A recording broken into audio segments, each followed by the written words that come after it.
1350 கோடி ஆண்டுகளுக்கு முன்பு ஒரு பெருவெடிப்பில் இந்த பிரபஞ்சம் தோன்றியது.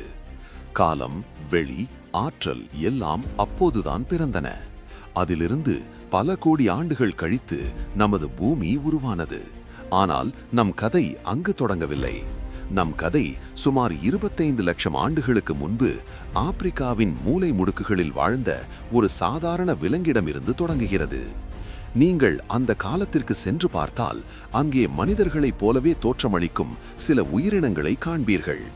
அவர்கள் தங்கள் குட்டிகளை வளர்த்தார்கள், கூட்டமாக வாழ்ந்தார்கள், சிறு சிறு சண்டைகளை போட்டார்கள்.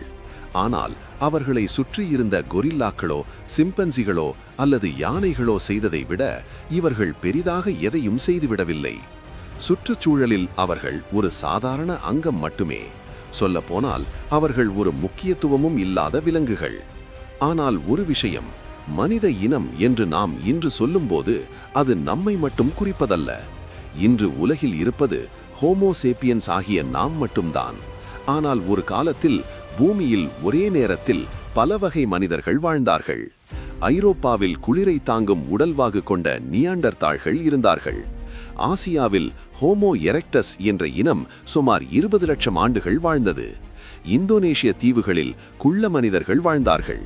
இப்படி உலகம் முழுவதும் பலவிதமான மனித இனங்கள் இருந்தன. ஆனால் இவர்கள் அனைவரையும் பின்னுக்கு தள்ளிவிட்டு அல்லது அழித்துவிட்டு நாம் எப்படி இந்த உலகத்தை கைப்பற்றினோம்? நமது வெற்றிக்கு முதல் காரணம் நமது மூளை. மற்ற விலங்குகளை விட மனித மூளை மிக பெரியது. ஆனால் இது ஒரு சுமை. பெரிய மூளையை சுமக்க பெரிய தலை தேவை. அதற்கு அதிக ஆற்றல் தேவை. நாம் ஓய்வாக இருக்கும்போது கூட நமது உடலில் உள்ள மொத்த ஆற்றலில் 25% இந்த மூளை உறிஞ்சிவிடுகிறது. இதனால் ஆதிகார மனிதர்களின் தசைகள் வலிமை இழந்தன. ஒரு சிம்பன்சியோடு கைகலப்பில் ஈடுபட்டால் ஒரு மனிதனால் ஜெயிக்க முடியாது. ஆனால் அந்த மூளை நமக்கு ஒரு மாபெரும் ஆயுதத்தை கொடுத்தது. அதுதான் நெருப்பு. சுமார் 3 லட்சம் ஆண்டுகளுக்கு முன்பே மனிதர்கள் நெருப்பை பயன்படுத்த தொடங்கிவிட்டார்கள். நெருப்பு என்பது ஒரு மிகப்பெரிய புரட்சி. அதுவரை இருட்டில் நடுங்கிக் கொண்டிருந்த மனிதனுக்கு அது ஒளியையும் வெப்பத்தையும் கொடுத்தது. மிக முக்கியமாக உணவை சமைக்க அது உதவியது. சமைத்த உணவு எளிதில் செரிமானமானது. இதனால் பெரிய குடல்களுக்கான தேவை குறைந்தது. குடல் சிறியதானதும் மீதமிருந்த ஆற்றல் மூளைக்கு சென்றது. மூளை இன்னும் பெரிதாக வளர்ந்தது. நெருப்பு என்ற ஆயுதத்தை கையில் எடுத்தவுடன் உணவுச் சங்கிலியின் நடுவில் இருந்த மனிதன் மெல்ல மெல்ல உச்சிக்கு நகரத் தொடங்கினான். ஆனால் உண்மையான மாற்றம் நிகழ்ந்தது சுமார் 70,000 ஆண்டுகளுக்கு முன்புதான். இதைத்தான் நாம் அறிவு புரட்சி அல்லது காக்னிட்டிவ் ரெவல்யூஷன் என்று என்கிறோம். கிழக்கு ஆப்பிரிக்காவில் வாழ்ந்த ஹோமோ சேப்பியன்ஸ்களின் மூளையில் ஏதோ ஒரு சிறிய மாற்றம் நிகழ்ந்தது. அது அவர்கள் சிந்திக்கும் விதத்தை அடியோடு மாற்றியது. அவர்கள் புதிதாக மொழியை பயன்படுத்த தொடங்கினார்கள். நீங்கள் கேட்கலாம், விலங்குகளுக்குத்தான் மொழி இருக்கிறதே, கிளிகள் கூடத்தான் பேசுகின்றன, இதில் என்ன புதுமை என்று. விலங்குகளின் மொழி நேரடியானது. ஒரு குரங்கால் கவனமாக இரு, அங்கே ஒரு சிங்கம் வருகிறது என்று கத்த முடியும். ஆனால் மனிதனால் மட்டும்தான், நேற்று நான் ஆற்று பக்கம் போனேன், அங்கே சிங்கம் எருமை மாட்டை கொன்று சாப்பிட்டு கொண்டிருந்தது. நாம் எல்லோரும் சேர்ந்து போனால் அந்த சிங்கத்தை விரட்டிவிட்டு அந்த எருமையை சாப்பிடலாம் என்று விவரிக்க முடியும். இதைவிட முக்கியமாக மனித மொழிக்கு இன்னொரு சக்தி இருந்தது. அதுதான் வம்பு பேசுவது அல்லது காசிப். மனிதன் ஒரு சமூக விலங்கு. அவனுக்கு சிங்கத்தை பற்றி தெரிவதை விட தன் கூட்டத்தில் இருக்கும் மற்றவர்களை பற்றி தெரிவதுதான் முக்கியம். யார் யாரை வெறுக்கிறார்கள், யார் நேர்மையானவர், யாரிடம் ஏமாறக்கூடாது என்ற தகவல்களே ஒரு பெரிய கூட்டத்தை ஒருங்கிணைக்க உதவியது. இந்த வம்பு பேச்சின் மூலமாக மனிதர்களால் சுமார் 150 பேர் கொண்ட குழுக்களாக இணைந்து வாழ முடிந்தது. ஆனால் 150 பேருக்கு மேல் ஒரு பெரிய நகரத்தையோ ஒரு நாட்டையோ உருவாக்க இந்த மொழி மட்டும் போதாது. அங்குதான் மனிதனின் ஆகச்சிறந்த ஆயுதம் வெளிப்பட்டது. அதுதான் கற்பனை அல்லது ஃபிக்ஷன். உலகில் இல்லாத விஷயங்களை பற்றி பேசும் திறன் மனிதனுக்கு மட்டுமே உண்டு. ஒரு குரங்கிடம் சென்று, நீ உனது வாழைப்பழத்தை எனக்கு கொடு, அதற்கு பதிலாக குரங்குகளின் ஸ்வர்க்கத்தில் உனக்கு நிறைய வாழைப்பழங்கள் கிடைக்கும் என்று சொன்னால் அது உங்களை நம்பாது. ஆனால் மனிதர்கள் நம்புவார்கள். கடவுள், மதம், ஸ்வர்க்கம், நரகம், தேசங்கள், சட்டங்கள், மனித உரிமைகள், பணம் இவை எதுவுமே இயற்கையில் கிடையாது. இவை எல்லாமே மனிதர்கள் ஒன்று சேர்ந்து உருவாக்கிய கதைகள். உதாரணத்திற்கு, இன்று நாம் பயன்படுத்தும் பணம் அல்லது நிறுவனங்கள் அல்லது கார்ப்பரேஷன்ஸ் எல்லாமே ஒரு வகையான கற்பனை கதைகள்தான். பியூஜோ என்ற கார் கம்பெனியை எடுத்துக்கொள்ளுங்கள். அது என்ன? அது அங்கிருக்கும் கட்டிடங்களா? இல்லை. அங்கு வேலை செய்யும் மனிதர்களா? இல்லை. அவர்கள் எல்லோரும் போனாலும் அந்த கம்பெனி இருக்கும். அது ஒரு சட்டப்பூர்வமான கற்பனை. நாம் எல்லோரும் அதை நம்புகிறோம், அதனால் அது இயங்குகிறது. இந்த கற்பனை திறனால்தான் முன்பு இரண்டும் அறிமுகமில்லாத கோடிக்கணக்கான மனிதர்களால் ஒன்றாக சேர்ந்து ஒத்துழைக்க முடிகிறது. ஒரு கிறிஸ்தவரும் இன்னொரு கிறிஸ்தவரும் சிலுவை போருக்காக ஒன்றிணைகிறார்கள். காரணம், அவர்கள் இரண்டு பேரும் ஒரே கதையை நம்புகிறார்கள். இரண்டு இந்தியர்கள் ஒருவருக்கொருவர் அறிமுகமில்லாவிட்டாலும் இந்தியா என்ற தேசத்தின் மீதான நம்பிக்கையில் ஒன்றிணைகிறார்கள். இந்த பொதுவான நம்பிக்கைதான் மனிதனை உலகின் ஆளுநராக மாற்றியது. சரி, இந்த அறிவு புரட்சிக்கு பிறகு விவசாயம் வருவதற்கு முன்னால் அந்த பல்லாயிரம் ஆண்டுகள் மனிதர்கள் எப்படி வாழ்ந்தார்கள்? நாம் நினைப்பது போல அவர்கள் கற்காலத்தில் கஷ்டப்படவில்லை. சொல்லப்போனால் அவர்களை வசதியான சமூகம் என்று கூட சொல்லலாம். இன்றைய நவீன மனிதனை விட ஆதிகால வேட்டை சமூக மனிதன் அறிவாளியாக இருந்தான். அவனுக்கு தன் காட்டை பற்றி தெரியும். எந்த மூலிகை காயத்தை குணப்படுத்தும், எந்த பழம் விஷமானது, காற்றின் திசை மாறுவது எதை குறிக்கிறது, இப்படி அவனது அறிவுக்களஞ்சியம் மிக பெரியது. அவர்கள் ஒரே இடத்தில் வசிக்கவில்லை, உணவு தேடி அலைந்து கொண்டே இருந்தார்கள். இதனால் அவர்களுக்கு சொத்துக்கள் என்று எதுவும் கிடையாது. வீடு இல்லை, நிலமில்லை, நிரந்தர உடைமைகள் இல்லை. இதனால் அவர்களுக்கு மனக்கவலைகளும் குறைவு. அவர்களது உணவு பழக்கம் மிகச் சிறந்தது. காலையில் பழங்கள், மதியம் நத்தைகள் அல்லது ஆமைகள், இரவில் வேட்டையாடிய இறைச்சி, இப்படி அவர்கள் பலவிதமான உணவுகளை உண்டார்கள். இதனால் அவர்களுக்கு தேவையான எல்லா சத்துக்களும் கிடைத்தன. பிற்காலத்தில் வந்த விவசாயிகளை விட இவர்கள் ஆரோக்கியமாக, உயரமாக இருந்தார்கள். வாரத்திற்கு சராசரியாக 35 முதல் 40 மணி நேரம் மட்டுமே அவர்கள் உணவுக்காக உழைத்தார்கள். மீதமுள்ள நேரம் அரட்டை அடிப்பது, கதை சொல்வது, குழந்தைகளோடு விளையாடுவது தான். ஆனால் இதை ஒரு ஸ்வர்க்கம் என்று நினைத்து விட வேண்டாம். அது ஒரு கடினமான உலகமும் கூட. வயதானவர்களோ நடக்க முடியாதவர்களோ கூட்டத்திற்கு பாரமாக இருந்தால் அவர்கள் பின்தங்க விடப்பட்டார்கள் அல்லது கொல்லப்பட்டார்கள். சிசு கொலைகள் நடந்தன. ஒரு குழுவிற்கும் இன்னொரு குழுவிற்கும் இடையில் நடந்த சண்டைகள் கொடூரமாக இருந்தன. அவர்கள் இயற்கையோடு இயைந்து வாழ்ந்தார்கள் என்று சொல்வதை விட இயற்கையை தங்கள் தேவைக்காக பயன்படுத்தினார்கள் என்பதே சரி. இப்படி வேட்டை சமூக மனிதர்கள் செய்த மிகப்பெரிய பயணம் உலகவையே மாற்றியது. சுமார் 45,000 ஆண்டுகளுக்கு முன்பு மனிதர்கள் ஆசியாவிலிருந்து கடல் கடந்து ஆஸ்திரேலியாவிற்கு சென்றார்கள். அதுவரை மனித காலடியே படாத ஒரு கண்டம் அது. அங்கே அவர்கள் கண்ட காட்சிகள் விசித்திரமானவை.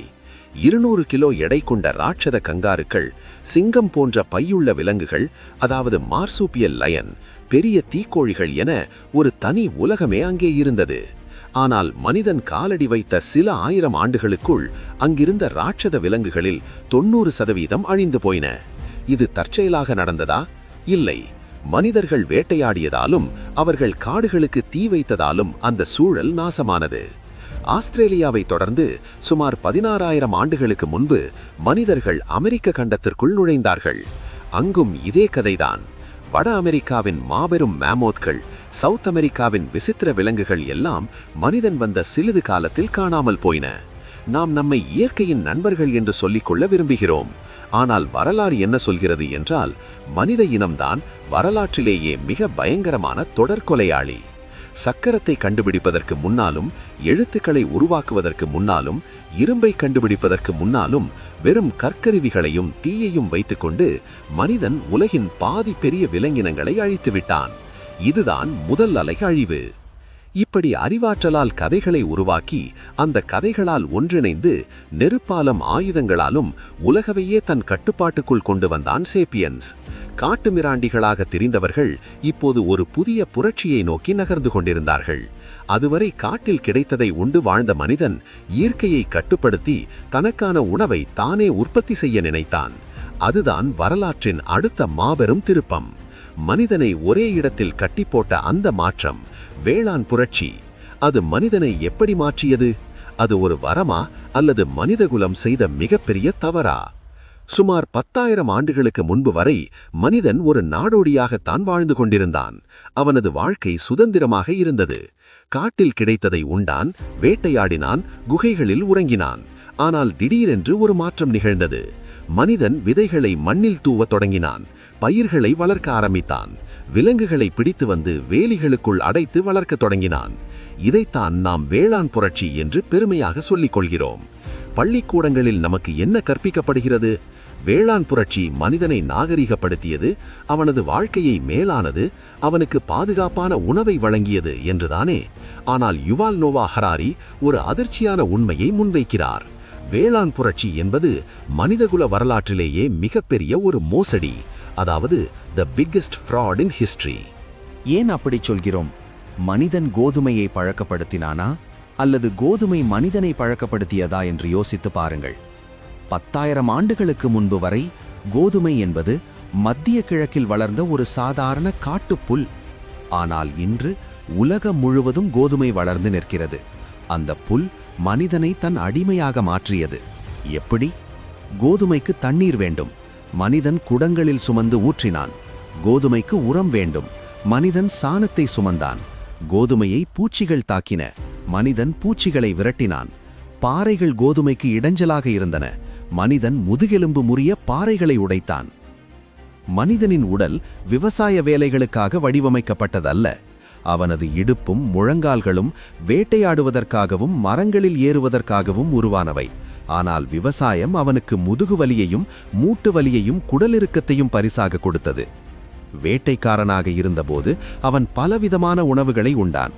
ஆனால் விவசாயியான பிறகு அவனது உணவு அரிசி, கோதுமை, உருளைக்கிழங்கு என்று சுருங்கி போனது. இதனால் ஊட்டச்சத்து குறைபாடுகள் வந்தன, பஞ்சங்கள் வந்தன. ஒரே பயிரை நம்பி இருந்ததால் மழை பெய்யாத போதோ அல்லது வெட்டுக்கிளிகள் தாக்கும் போதோ மொத்த சமூகமும் அழிந்தது. அப்படியானால் விவசாயம் மனிதனுக்கு என்ன கொடுத்தது? அது தனி மனிதனுக்கு எதையும் கொடுக்கவில்லை, ஆனால் ஒட்டுமொத்த மனித இனத்திற்கும் எண்ணிக்கை பெருக்கத்தை கொடுத்தது. உணவு அதிகமாக கிடைத்தது, ஆனால் தரம் குறைவாக இருந்தது. இதனால் அதிகமான குழந்தைகளை பெற்றுக்கொள்ள முடிந்தது, ஆனால் அந்த குழந்தைகள் ஊட்டச்சத்தின்றி நோய்களில் இறந்தன. விவசாயியின் வாழ்க்கை வேட்டைக்காரனின் வாழ்க்கையை விட கடினமானதாகவே இருந்தது. இது ஒரு ஆடம்பர பொறி. மனிதன் எளிமையான வாழ்க்கையை தேடினான், ஆனால் அதுவே அவனுக்கு சுமையாக மாறியது. விவசாயம் மனிதனை ஒரே இடத்தில் தங்க வைத்தது. வீடு என்ற அமைப்பு உருவானது. இது மனிதனை தனிமைப்படுத்தியது. வேட்டைக்காரர்கள் சமூகமாக வாழ்ந்தார்கள், ஆனால் விவசாயிகள் இது என் வீடு, இது என் நிலம், இது என் தானியம் என்று தனியாக பிரிந்தார்கள். இந்த எனது என்ற எண்ணம் உருவான போதுதான் மனித வரலாற்றில் முதல் முறையாக எதிர்காலத்தை பற்றிய கவலை உருவானது. வேட்டைக்காரன் நாளை பற்றி கவலைப்படுவதில்லை, ஆனால் விவசாயியோ அடுத்த வருடம் மழை பெய்யுமா, தானியம் விளையுமா என்று சதாகாலமும் கவலையிலேயே வாழ்ந்தான். இந்த கவலையை போக்க மனிதன் என்ன செய்தான்? அவன் கடவுள்களை உருவாக்கினான். மழை பெய்தால் உனக்கு ஆடு வெட்டுகிறேன் என்று தெய்வங்களிடம் ஒப்பந்தம் போட்டான். மதங்கள் தோன்றின, கோயில்கள் கட்டப்பட்டன. விவசாயம் உபரி உணவை உருவாக்கியது. இந்த உபரி உணவுதான் புதிய அரசியல் அமைப்புகளை உருவாக்கியது. எல்லோரும் விவசாயம் செய்ய வேண்டிய அவசியமில்லை என்ற நிலை வந்தது. விவசாயிகள் உழைத்து உணவை உற்பத்தி செய்தார்கள். அந்த உணவை விவசாயம் செய்யாத அரசர்கள், போர் வீரர்கள், மதகுருமார்கள், அதிகாரிகள் ஆகியோர் பிடுங்கிக் கொண்டார்கள். வரலாறு முழுக்க இதுதான் நடந்தது. 90% விவசாயிகள் உழைத்தார்கள், 10% மேல்தட்டு மக்கள் அந்த உழைப்பில் சொகுசாக வாழ்ந்தார்கள், வரலாற்றை எழுதினார்கள். மக்கள் தொகை பெருக பெருக கிராமங்கள் நகரங்களாயின, நகரங்கள் பேரரசுகளாயின. லட்சக்கணக்கான மக்களை எப்படி நிர்வகிப்பது? வேட்டைக்காரர்கள் 150 பேருக்கு மேல் சேர முடியாது. ஆனால் லட்சக்கணக்கான மக்கள் ஒன்று சேர்ந்து வாழ வேண்டுமென்றால் அவர்களுக்குள் ஒரு பொதுவான ஒழுங்கு இருக்க வேண்டும். இந்த ஒழுங்கு இயற்கையானது அல்ல, இது கற்பனையான ஒழுங்கு. உதாரணத்திற்கு ஹமுராபி சட்ட தொகுப்பை எடுத்துக்கொள்வோம். பண்டைய பாபிலோனில் மக்களை மேல்தட்டு மக்கள், சாமானியர்கள், அடிமைகள் என்று தரம் பிரித்தார்கள். இது இயற்கையா? இல்லை, இது மனிதன் உருவாக்கிய கற்பனை. ஆனால் மக்கள் இதை நம்பினார்கள், அதனால் சமூகம் இயங்கியது. அதே போலத்தான் அமெரிக்க சுதந்திர பிரகடனத்தில் எல்லா மனிதர்களும் சமம் என்று சொல்வதும் ஒரு கற்பனைதான். உயிரியல் ரீதியாக மனிதர்கள் யாரும் சமம் கிடையாது, ஆனால் சமம் என்று நம்புவது சமூகத்திற்கு நல்லது என்பதால் நாம் அதை நம்புகிறோம். இப்படிப்பட்ட பெரிய பேரரசுகளை நிர்வகிக்க மனித மூளையின் நினைவுத்திறன் மட்டும் போதவில்லை. யார் வரி கட்டினார்கள், யார் கடன் வாங்கினார்கள் என்ற கணக்குகளை நினைவில் வைக்க முடியாது. அதற்காக மனிதன் கண்டுபிடித்த ஒரு மகத்தான தொழில்நுட்பம்தான் எழுத்து என்ற மகத்தான தொழில்நுட்பம். ஆரம்பத்தில் எழுத்து என்பது கவிதைகள் எழுதவோ கதைகள் சொல்லவோ பயன்படவில்லை. அது வெறும் கணக்கு வழக்குகளை பார்க்கவே பயன்பட்டது. சுமேரியர்கள் களிமண் பலகைகளில் எண்களை பொறித்தார்கள். இதுதான் வரலாற்றின் முதல் டேட்டா ப்ராசஸிங். எழுத்து வந்த பிறகுதான் அதிகார வர்க்கம் உருவானது. மனிதன் எண்களால் ஆளப்படத் தொடங்கினான். இன்றும் நம் வாழ்க்கை வரி எண்கள், ஆதார் எண்கள், வங்கிக் கணக்கு எண்களால் தான் தீர்மானிக்கப்படுகிறது. இறுதியாக இந்த வேளாண் சமுதாயங்கள் அனைத்தும் ஒரே விஷயத்தில் ஒரே மாதிரியாக இருந்தன. அதுதான் படிநிலை. எல்லா சமூகங்களிலும் சில மனிதர்கள் மேலாகவும் சில மனிதர்கள் கீழாகவும் நடத்தப்பட்டார்கள். இந்தியாவில் ஜாதிகள் இருந்தன. அமெரிக்காவில் கருமின அடிமை முறை இருந்தது. ஏன் இப்படி? பணக்காரர்கள் தாங்கள் புத்திசாலிகள் என்றும் ஏழைகள் சோம்பேறிகள் என்றும் ஒரு கதையை உருவாக்கினார்கள். ஆனால் உண்மையில் வரலாறு என்பது நியாயமானது கிடையாது. பெரும்பாலான ஏற்றத்தாழ்வுகள் தற்செயலாக உருவான வரலாற்று விபத்துகள்தான். ஆரியர்கள் இந்தியாவிற்கு வந்தபோது ஜாதி உருவானது. அது அப்படியே நிலைத்துவிட்டது. ஐரோப்பியர்கள் ஆப்பிரிக்கர்களை அடிமையாக்கியது தற்செயலானது. ஆனால் அது நிறவெறியாக மாறியது. மிகப்பெரிய உலகளாவிய ஏற்றத்தாழ்வு என்றால் அது ஆண் பெண் ஏற்றத்தாழ்வுதான். கிட்டத்தட்ட எல்லா வேளாண் சமுதாயங்களும் ஆணாதிக்க சமுதாயங்களாகவே இருந்தன. ஆண்கள் அதிகாரம் செய்தார்கள், பெண்கள் அடக்கப்பட்டார்கள். இதற்கு உயிரியல் காரணங்கள் சொல்லப்படுகின்றன. ஆண்கள் வலிமையானவர்கள் என்று சொல்கிறார்கள். ஆனால் வரலாற்றில் அடிமைகள்தான் அதிக உடற்பயிற்சி செய்தார்கள். அதற்காக அவர்கள் அதிகாரத்திற்கு வரவில்லையே. பெண்கள் குழந்தைகளை பெறுகிறாள், வலிமை குறைந்தவர்கள் என்று சொல்கிறார்கள். ஆனால் யானை கூட்டங்களில் குட்டிகளை பெறும் பெண் யானைதானே தலைவராக இருக்கிறது. மனிதனில் மட்டும் ஏன் இப்படி? இதற்கான விடை இன்றும் தெளிவாக இல்லை. ஆக வேளாண் புரட்சி மனிதனை இயற்கையிலிருந்து பிரித்தது. அவனை உழைக்க வைத்தது, நோய்களை கொடுத்தது, அடிமை முறையை கொண்டு வந்தது, ஏற்றத்தாழ்வுகளை உருவாக்கியது. ஆனால் அது மனிதனை பிரம்மாண்டமான சமூகங்களாக இணைத்தது. இந்த இணைப்பின் அடுத்த கட்டம் என்ன? மனிதர்கள் எப்படி உலகம் முழுக்க ஒரே குடையின் கீழ் வந்தார்கள்? வேளாண் புரட்சிக்கு பிறகு மனிதர்களுடைய வாழ்க்கை முறை முற்றிலுமாக மாறிப்போனது. மனிதர்கள் கிராமங்களிலும் நகரங்களிலும் குடியேறினார்கள். ஆனால் உலகத்தை ஒரு பறவை பார்வையில் பார்த்தால் ஒரு சுவாரஸ்யமான விஷயம் புலப்படும். வரலாறு என்பது எந்த திசையை நோக்கி சென்று கொண்டிருக்கிறது? பல்லாயிரக்கணக்கான ஆண்டுகளாக மனித கலாச்சாரங்கள் தனித்தனியாக பிரிந்து கிடந்தனவா அல்லது ஒன்றாக இணைந்தனவா? இதற்கு விடை வரலாறு என்பது எப்போதும் ஒற்றுமை என்ற திசையை நோக்கியே நகர்ந்து கொண்டிருக்கிறது என்பதுதான். சுமார் 10,000 ஆண்டுகளுக்கு முன்பு பூமியில் ஆயிரக்கணக்கான தனித்தனி மனித உலகங்கள் இருந்தன. ஆஸ்திரேலியாவில் இருந்த ஒருவருக்கு ஐரோப்பாவில் என்ன நடக்கிறது என்று தெரியாது. ஆனால் இன்று உலகம் முழுவதும் ஒரே உலகம். நாம் ஒரே மாதிரியான புவிசார் அரசியல் அமைப்பில் வாழ்கிறோம். ஒரே மாதிரியான பொருளாதார விதிகளின்படி வர்த்தகம் செய்கிறோம். கிட்டப்பட்ட ஒரே மாதிரியான சட்டங்களையும் அறிவியல் கோட்பாடுகளையும் நம்புகிறோம். இந்த மாற்றம் எப்படி நிகழ்ந்தது? மனிதகுலத்தை இப்படி ஒரே குடையின் கீழ் கொண்டு வந்தது எது? வரலாற்றில் 3 மிக முக்கியமான சக்திகள் மனிதர்களை ஒன்றிணைத்தன. முதலில் பணத்தின் சக்தி, இரண்டாவது பேரரசுகளின் அரசியல் சக்தி, மூன்றாவது மதங்களின் சக்தி. இந்த மூன்றும் எப்படி செயல்பட்டன என்பதை நாம் ஆழமாக பார்க்க வேண்டும். முதலில் பணத்தை எடுத்துக்கொள்வோம். வரலாற்றின் மிகப்பெரிய வெற்றியாளர் யார் என்று கேட்டால் அது பணம்தான். வேட்டையாடி திரிந்த காலத்தில் பணம் தேவைப்படவில்லை. ஒருவன் வேட்டையாடிய இறைச்சியை ஒருவனுக்கு கொடுத்தான், பதிலுக்கு அவன் செருப்பு தைத்து கொடுத்தான். இது பண்டமாற்று முறை. ஆனால் இது பெரிய சமூகங்களுக்கு உதவவில்லை. எனக்கு இறைச்சி தேவை, ஆனால் இறைச்சி வைத்திருப்பவனுக்கு என் செருப்பு தேவையில்லை என்றால் என்ன செய்வது? அங்குதான் பணம் என்ற ஒரு புரட்சி உருவானது. பணம் என்பது நாணயங்களோ காப்பீடத்தாள்களோ மட்டுமல்ல. பணம் என்பது ஒரு நம்பிக்கை. மனிதர்கள் உருவாக்கிய நம்பிக்கைகளிலேயே மிகவும் வெற்றிகரமான நம்பிக்கை இதுதான். கடவுளை நம்பாதவர்கள் கூட பணத்தை நம்புகிறார்கள். ஒரு கிறிஸ்தவரும் ஒரு முஸ்லீமும் ஒரு இந்துரும் மதத்தால் வேறுபடலாம். ஆனால் அவர்கள் அனைவரும் டாலரையோ அல்லது தங்கத்தையோ ஒரே மதிப்பில் ஏற்றுக்கொள்கிறார்கள். பணம் என்ற ஒன்று இருப்பதால்தான் முன்பின் தெரியாத இருவர் கூட ஒருவரை ஒருவர் நம்பி வர்த்தகம் செய்ய முடிகிறது. பணம் என்பது மனித சகிப்புத்தன்மையின் உச்சம். இது அது ஜாதி, மதம், இனம் எதையும் பார்ப்பதில்லை. யார் கையில் பணம் இருக்கிறதோ அவருக்கு அது கதவுகளை திறக்கிறது.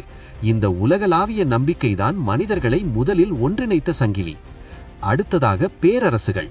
இன்று ஏகாதிபத்தியம் அல்லது பேரரசு என்ற வார்த்தை கெட்ட வார்த்தையாக பார்க்கப்படுகிறது. ஆனால் வரலாற்றின் பெரும்பகுதி பேரரசுகளின் கதையே.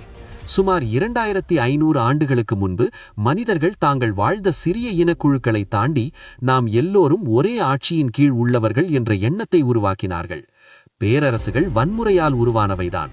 போர்கள், ஆக்கிரமிப்புகள் மூலம்தான் அவை விரிவடைந்தன. ஆனால் அவை மனிதகுலத்திற்கு ஒரு பெரிய கொடையையும் அளித்தன. அதுதான் கலாச்சார கலப்பு. ரோமானிய பேரரசை எடுத்துக்கொள்ளுங்கள். அவர்கள் பல நாடுகளை போரிட்டு வென்றார்கள். ஆனால் காலப்போக்கில் வெல்லப்பட்ட மக்களும் தங்களை ரோமானியர்கள் என்று அழைத்துக் கொள்ளத் தொடங்கினார்கள். ஒரு பொதுவான சட்டம், பொதுவான மொழி, பொதுவான நிர்வாக முறை உருவானது. பேரரசுகள் வீழ்ந்தாலும் அவை விட்டுச் சென்ற கலாச்சாரம் அழியவில்லை. இன்று நாம் பேசும் மொழிகள், பயன்படுத்தும் சட்டங்கள், ரசிக்கும் கலைகள் எல்லாமே ஏதோ ஒரு பேரரசின் மிச்சங்கள்தான். இந்தியாவை ஆண்ட மௌரிய பேரரசாகட்டும் அல்லது பிற்காலத்திய பிரிட்டிஷ் பேரரசாகட்டும், அவை பல தரப்பட்ட மக்களையும் ஒரே நிர்வாகத்தின் கீழ் கொண்டு வந்து மனிதர்கள் அனைவரும் ஒன்றே என்ற சிந்தனைக்கு வித்திட்டன. மூன்றாவது மிக முக்கியமான சக்தி, மதம். பணம் மனிதர்களை பொருளாதார ரீதியாக இணைத்தது. பேரரசுகள் அரசியல் ரீதியாக இணைத்தன. ஆனால் மதம், அது மனிதர்களை ஒரு உன்னதமான உண்மையின் அடிப்படையில் இணைத்தது. மதம் என்பது மனிதர்களுக்கு அப்பாற்பட்ட ஒரு சக்தி அல்லது விதியை நம்புவதாகும். ஆரம்ப காலத்தில் மதங்கள் உள்ளூர் சார்ந்தவையாக இருந்தன. ஒரு குறிப்பிட்ட மலைக்கு ஒரு தெய்வம், ஒரு ஆற்றுக்கு ஒரு தெய்வம் என்று இருந்தார்கள். ஆனால் மக்கள் உலகம் முழுவதும் பரவிய போது மதங்களும் உலகளாவிய மதங்களாக மாற வேண்டிய தேவை ஏற்பட்டது. இவை உலகில் உள்ள அனைத்து மனிதர்களுக்கும் ஒரே உண்மை, ஒரே கடவுள் என்று போதித்தன. இது ஒரு மாபெரும் மாற்றம். அதுவரை எங்கள் தெய்வம் வேறு, உங்கள் தெய்வம் வேறு என்று இருந்த மனிதர்கள் உலகம் முழுமைக்கும் ஒரே இறைவன் என்று நம்பத் தொடங்கினார்கள். இது பல்லாயிரக்கணக்கான மக்களை ஒரே நம்பிக்கையின் கீழ் கொண்டு வந்தது. ஒரு நபர் ஆப்பிரிக்காவில் இருந்தாலும் ஆசியாவில் இருந்தாலும் ஒரே மாதிரியான சடங்குகளை செய்வதும் ஒரே மாதிரியான அறநெறிகளை பின்பற்றுவதும் சாத்தியமானது. இது மனிதகுல ஒருங்கிணைப்பில் ஒரு முக்கிய பங்கு வகித்தது. ஆனால் வரலாறு என்பது எப்போதும் திட்டமிட்டபடி நடப்பதில்லை. ஏன் ரோமானிய பேரரசு கிறிஸ்தவத்தை தழுவியது? ஏன் இந்தியா இஸ்லாமிய ஆட்சியின் கீழ் வந்தது? இதற்கு ஏதாவது ஆழமான காரணம் இருக்கிறதா, அல்லது இவை வெறும் தற்செயல் நிகழ்வுகளா? வரலாற்றை பின்னோக்கி பார்க்கும்போது எல்லாம் ஒரு காரணத்தோடு நடந்தது போலவே தோன்றும். கிறிஸ்தவம் பரவியது தவிர்க்க முடியாதது என்று நாம் நினைக்கலாம். ஆனால் அது உண்மையல்ல. வரலாறு என்பது நியாயம் கிடையாது. வரலாறு என்பது வெற்றியாளர்களின் கதை மட்டுமல்ல, அது தற்செயல் நிகழ்வுகளின் தொகுப்பு. கிபி 300இல் ரோமானிய பேரரசு மித்ரா மதத்தையோ அல்லது வேறு ஏதோ ஒரு மதத்தையோ தழுவியிருக்கலாம். அப்படி நடந்திருந்தால் இன்று உலகம் எப்படி இருந்திருக்கும் என்று கற்பனை செய்து பாருங்கள். வரலாறு ஏன் இப்படி நடந்தது என்று நமக்கு தெரியாது. ஆனால் ஒன்று மட்டும் உறுதி: வரலாற்றின் ஒவ்வொரு கட்டத்திலும் மனிதர்களின் தேர்வுகள் எதிர்பாராத விளைவுகளை ஏற்படுத்தின. நாம் உருவாக்கிய பணம், நாம் கட்டியெழுப்பிய பேரரசுகள், நாம் பரப்பிய மதங்கள், இவை எல்லாமே நம்மை அறியாமலேயே நம்மை ஒரே உலகமாக மாற்றிக்கொண்டிருந்தன. ஆனால் இந்த ஒருங்கிணைப்பு நல்லதா? உலகம் முழுவதும் ஒரே கலாச்சாரமாக மாறுவது பன்முகத்தன்மையை அழிக்கவில்லையா? ஆம், அழித்தது. பல மொழிகள் அழிந்தன, பல தனித்துவமான பழக்க வழக்கங்கள் மறைந்தன. ஆனால் மறுபுறம் இது மனிதர்கள் ஒருவருக்கொருவர் புரிந்து கொள்ளவும் ஒத்துழைக்கவும் இறுதியில் ஒரு மிகப்பெரிய அறிவியல் பாய்ச்சலை நிகழ்த்தவும் உதவியது. இப்போது நாம் வரலாற்றின் மிக முக்கியமான கடைசி பகுதிக்கு வந்துவிட்டோம்.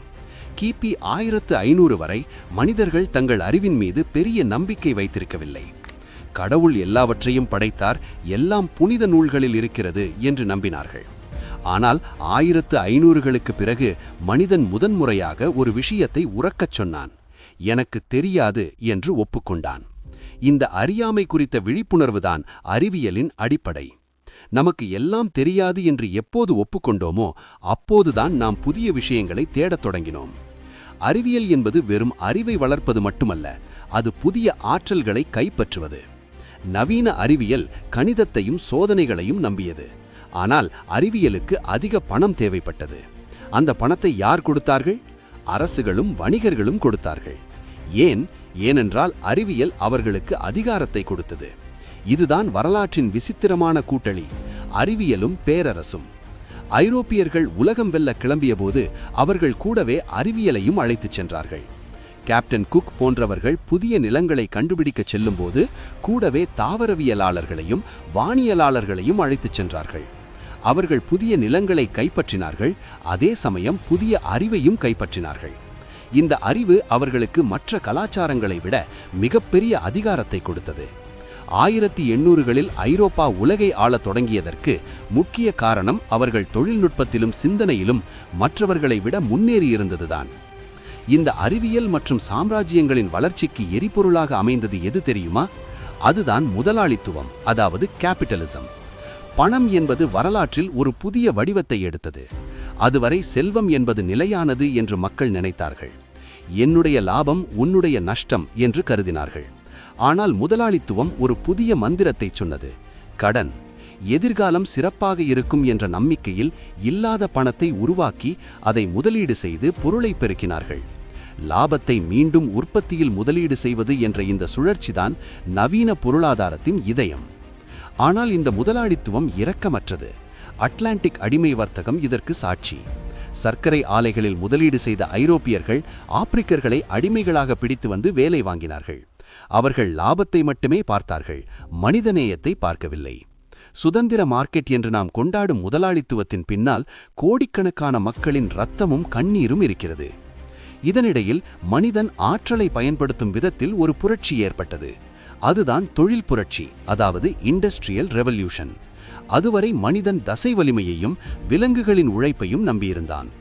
நீராவி இன்ஜின் வந்த பிறகு வெப்பத்தை இயக்கமாக மாற்ற முடியும் என்று மனிதன் கண்டுகொண்டான். தொழிற்சாலைகள் பெருகின, உலகம் ஒரு மிகப்பெரிய சந்தையாக மாறியது. நுகர்வோர் கலாச்சாரம் பிறந்தது. இன்று நாம் வாங்கும் பொருட்கள் நம் தேவைக்காக அல்ல, முதலாளித்துவத்தின் சக்கரங்கள் சுழல வேண்டும் என்பதற்காகவே வாங்குகிறோம். இந்த மாற்றங்கள் மனித சமூகத்தை எப்படி பாதித்தன? கடந்த 200 ஆண்டுகளில் குடும்பம் மற்றும் சமூகத்தின் பிணைப்பு உடைந்து போனது.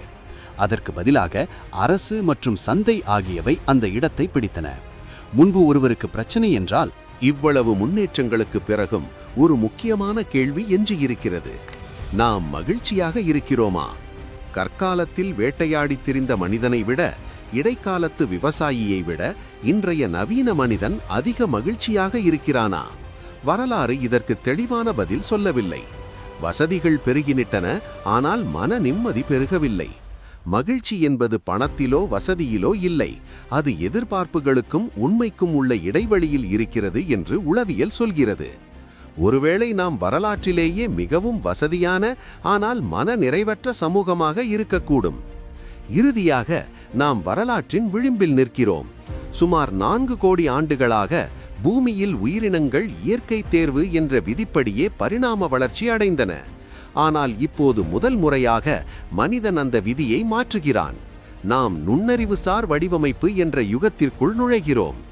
உயிரியல் பொறியியல் மூலம் நாம் புதிய உயிரினங்களை உருவாக்குகிறோம். சைபார்க் தொழில்நுட்பம் மூலம் மனித உடலோடு எந்திரங்களை இணைக்கிறோம். செயற்கை நுண்ணறிவு மூலம் நம்மை விட சிறந்த அறிவை உருவாக்குகிறோம்.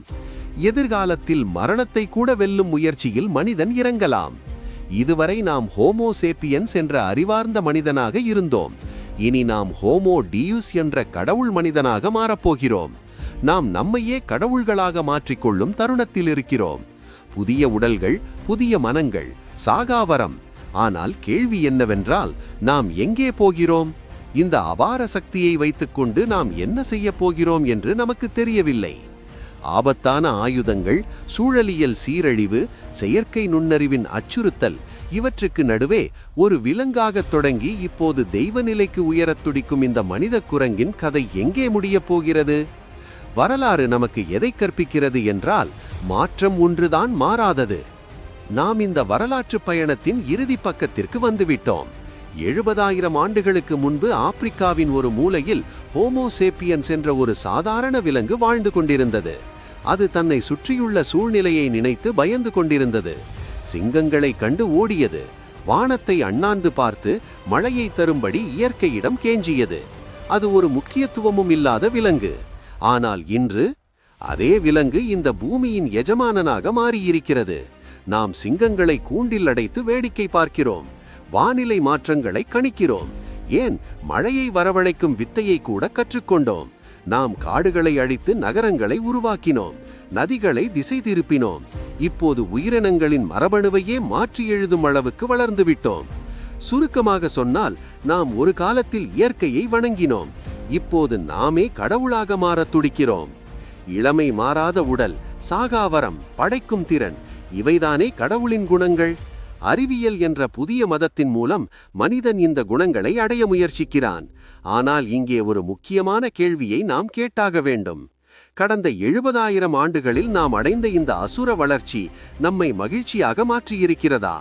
நமது மூதாதையரான வேட்டை சமூக மனிதனை விட, இடைக்காலத்து விவசாயியை விட இன்றைய நவீன மனிதன் அதிக மனநிறைவுடன் இருக்கிறானா? துரதிர்ஷ்டவசமாக அதற்கான பதில் இல்லை என்றே தோன்றுகிறது. நாம் எத்தனையோ கருவிகளை கண்டுபிடித்தோம், ஆனால் அவை நம் நேரத்தை மிச்சப்படுத்தவில்லை. மாறாக நம்மை இன்னும் வேகமாக ஓட வைத்துக் கொண்டிருக்கின்றன. நாம் இயற்கையை கட்டுப்படுத்தினோம், ஆனால் அதனால் உருவான சூழலியல் பேரழிவு இப்போது நம்மையே அச்சுறுத்தி கொண்டிருக்கிறது. நாம் சக மனிதர்களை இணைத்து உலகளாவிய சமூகத்தை உருவாக்கினோம், ஆனால் தனி மனிதன் முன்னெப்போதை விட தனிமையில்தான் இருக்கிறான். நாம் சக்தி வாய்ந்தவர்கள், அதில் சந்தேகமே இல்லை. ஆனால் அந்த சக்தியை வைத்துக்கொண்டு என்ன செய்வது என்று நமக்கு தெரியவில்லை. வரலாற்றில் எப்போதை விட இப்போது நாம் தான் அதிக சக்தியோடு இருக்கிறோம். ஆனால் எப்போதை விட இப்போது நாம் அதிக பொறுப்பற்றவர்களாகவும் இருக்கிறோம். நாம் நமக்கு பணிவிடை செய்ய எந்திரங்களை உருவாக்கினோம். ஆனால் இப்போது அந்த எந்திரங்களே நம்மை ஆண்டுவிடுமோ என்ற பயம் நமக்கு வந்துவிட்டது. நாம் எதை தேடி ஓடுகிறோம்? நமக்கு என்ன வேண்டும்? ஸ்வர்க்கமா, சாகாவரமா, அல்லது இந்த பிரபஞ்சத்தின் ஆட்சியாளராகும் ஆசையா? உண்மையில் மனிதகுலத்தின் மிகப்பெரிய சாபம் இதுதான். தங்களுக்கு என்ன வேண்டும் என்று தெரியாத, எதிலும் திருப்தியடையாத சர்வ வல்லமை படைத்த கடவுள்களை விட ஆபத்தானது இந்த உலகில் வேறு ஏதாவது இருக்கிறதா?